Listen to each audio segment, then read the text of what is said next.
What makes a good actor?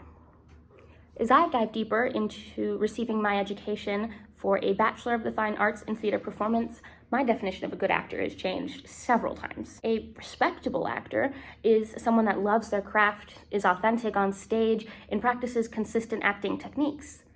But does an actor's respectability factor into their success? In my personal experience, the answer to that is yes.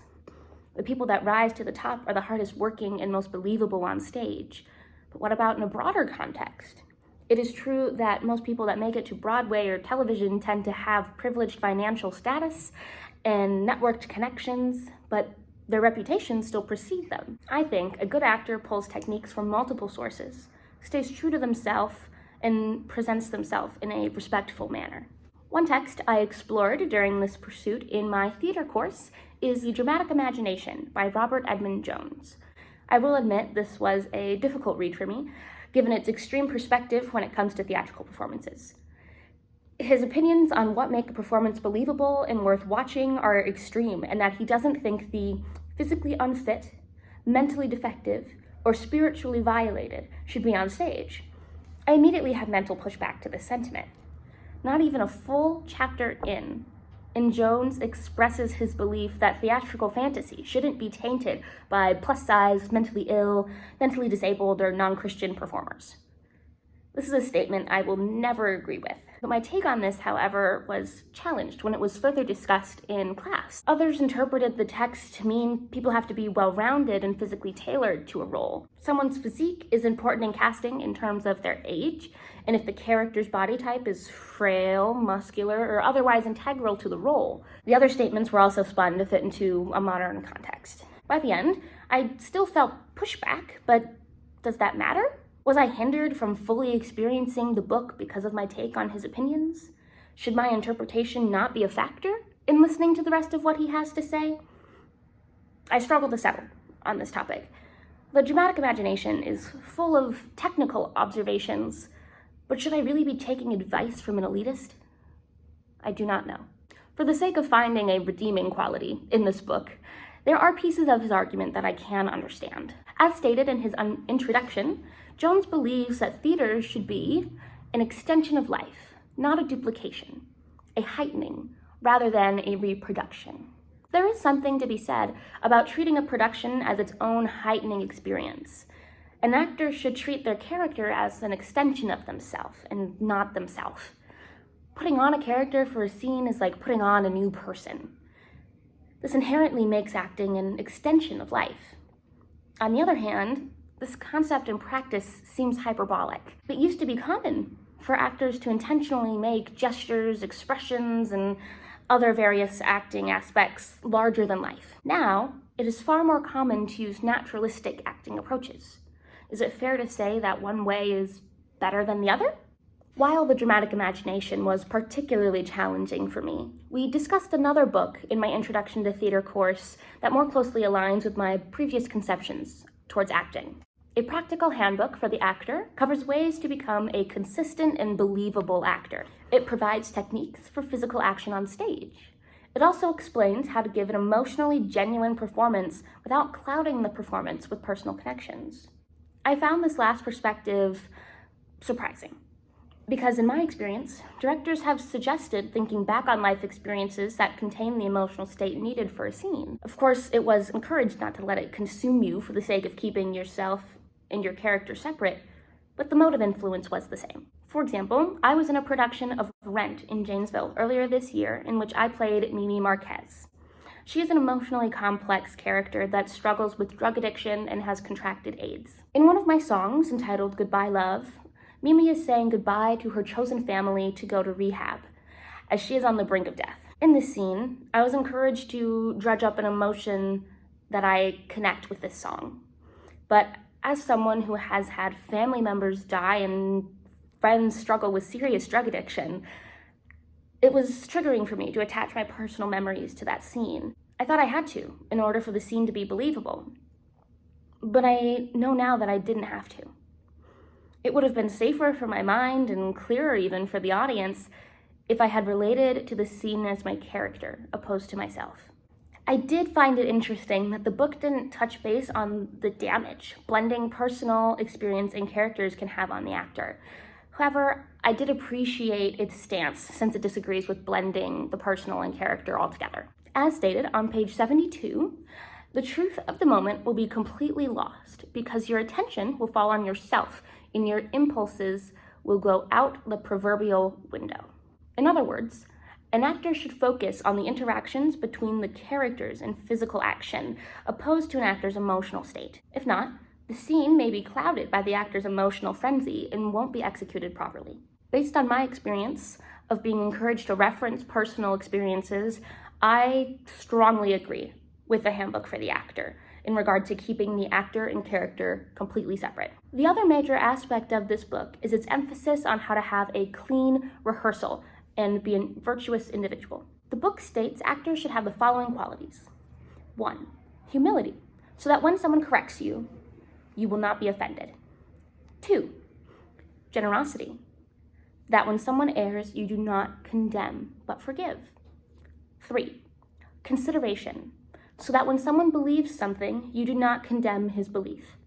And 4, tact, so that when you believe in something, you know the proper place, manner, and time to present that belief. According to my belief systems, I believe a practical handbook for the actor is nearly all-encompassing to what makes a good actor. It encourages safe, effective acting and healthy relationships between other cast members and the production crew. The book enforces my personal beliefs regarding acting and the production process and taught me more about the importance of physical action over emotional state. These two books are sources that analyze acting on an academic level, but that only means so much without real-world practical examples. To my luck, I've also read A Raisin in the Sun by Lorraine Hansberry. This text is an American classic play from the 1950s that follows the life of a Black family living in a ghetto of Chicago. Each character is deeply complex, both from the dynamic within the family and their position in larger society as Black people living in America. There are so many layers to be unfolded in this play. In the case of this play and others of its time, the playwright provided significant direction to assist the actor in their directionality, physicality, and emotional portrayal. As seen very early on, Hansberry has specific delivery strategies for each line. Before the first line of the scene is even written, there is significant build-up for the actor to read and pull from. She waits another second and then starts to go into the bedroom, but is apparently satisfied that her husband has begun to get up. She stops, pulls the door to, and returns to the kitchen area. She wipes her face with a moist cloth and runs her fingers through her sleep-disheveled hair in a vain effort and ties an apron around her housecoat. When giving stage directions, she explains what motivates the actor. She also provides an emotional delivery for lines quite frequently. Stopping and thinking, points impatiently, maximum indifference, affecting tea party interest, turning on him. These are all descriptions in front of lines. Hansberry has a very clear vision for every actor and the overall arc for them individually and collectively. There is very little wiggle room for an actor to make stylistic choices on their own because of this. Some would argue that this stunts the actor's abilities, and others would say it is more difficult to honor such a specific vision. Personally, I think the specificity of A Raisin in the Sun could go either way. There is definite space to consider both perspectives depending on who is performing and when it is performed. Hansberry's directions are helpful for new actors who may prefer specific supervision. They could also be appreciated by actors that want to do this classic justice. In terms of time period, the use of such specific and thorough direction is less common now, thus making it less popular. In today's context, it is also common for classics to be redone. There is a great divide within the community as to whether classics should be followed exactly as the original playwright intended, or if it is ethical to put a spin on them for modern context. Depending on where someone stands on this topic, individuals may consider actors good or bad, contingent on their delivery choices. Thus far, I have explored good acting through the lens of academic literature and plays, but what about real-life actors? One cannot fully explore acting without considering the methods of pre-existing actors. One actor who has quickly come to light through her starring role in Wednesday is Jenna Ortega. She has been an actor for 11 years, but Wednesday was her breakout role to the masses. In an interview with Teen Vogue, Ortega described the process she underwent to transform into the household name, Wednesday Addams. I would wake up around 4:30, and we would do 12-hour days. We would have rolling lunches, so we would just eat when we could. After shooting, I would have a couple lessons. I might go to stunt rehearsal, and then I might have a cello lesson. That was my life for 8 months in Romania. She also explained her thoughts on how to approach roles. I think it's always important to play whoever's shoes you're stepping into is just a real person. Ultimately, you've got to be true to yourself and trust yourself in that process. Marrying what it is you stick to makes it so much easier to explore. While not quoted, she also explains the specific mannerisms Tim Burton, the director, asked for. At Burton's direction, Ortega did not blink, used the Kubrick stare, expressed emotion through her eyebrows, spoke formally, and walked with a straight back with little arm movement. Her depiction of Wednesday was original while still honoring the character's reputation. I appreciate how in the interview she covers both technical and personal approaches to her roles. I agree with Ortega that characters should be treated as human and not as a caricature. I also appreciate her blend of previous techniques, Burton's vision, and her own stylistic choices. I used to have a concrete definition of what made a good actor. Someone who was hardworking, genuine on stage, and consistent. Now, this has been challenged by the varied perspectives introduced in my theater courses. I still believe a good actor is also virtuous off stage, but one's performance specifically can take so many forms, I don't think I can give one single definition of what acting should look or sound like.